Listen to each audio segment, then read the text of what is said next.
But when you add the 9% of unemployed people and 16.7% of underemployed people, we have over 25%. 1 out of every 4 Belizeans either don't have a job or barely have anything to be able to hold on to. This in itself is bad. It's really, really bad because it shows a weak economy. There has been little growth in the economy, and it shows that it is an economy that is not keeping up with the population or with our labor force. And we know when people are not working, or they barely have anything, or they catch and kill, they're not making enough money to take home, you usually end up with more poverty or more crime. But what is just as alarming, or probably even more alarming, is the preparedness or the lack of preparedness of our labor force. Now listen to these statistics. 21% of our workers have a high school education. 18% have a tertiary or higher level of education, means sixth form or university. 43% finished standard 6. Only standard 6. And 16.5% did not even finish standard 6, which tells us that 59.5% of our labor force, they either have no education or they only have a standard 6 education.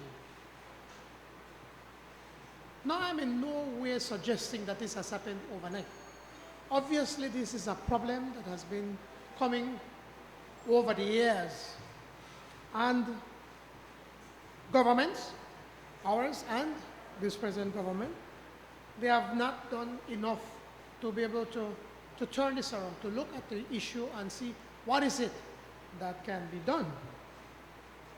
But what bothers me most, Madam Speaker, that here we have 59.5% of our workers with just a standard 6 or less of education in our labor force, when we have just squandered $400 million of Petro-Caribbean, $600 million from the oil money. We have borrowed over $1.3 billion, and all of the money gone. It's been spent and misspent, and it's not coming back. You got that right. Firstly, Madam Speaker, it is this administration, under this administration, that so much has been done to make sure that students who are at the primary level, and all will agree that we do well at the primary level. He has even conceded that, in fact, that is the level of qualification that most people have. The transition onto high school, Madam Speaker, has increased tremendously under this United Democratic Party administration. That is not fiction. That is fact. In fact, Madam Speaker, the same $300 subsidy that my friend from Fort George was trying to go out and give out like Santa Claus, like he knew anything about giving out this subsidy.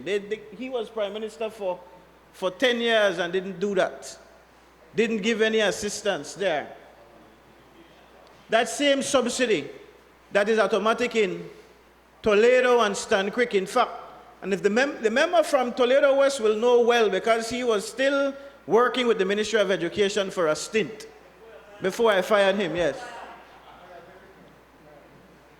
So Toledo, just to use as an example, Madam Speaker, Toledo saw in that first year of the subsidy a transition rate from primary to secondary of 108%.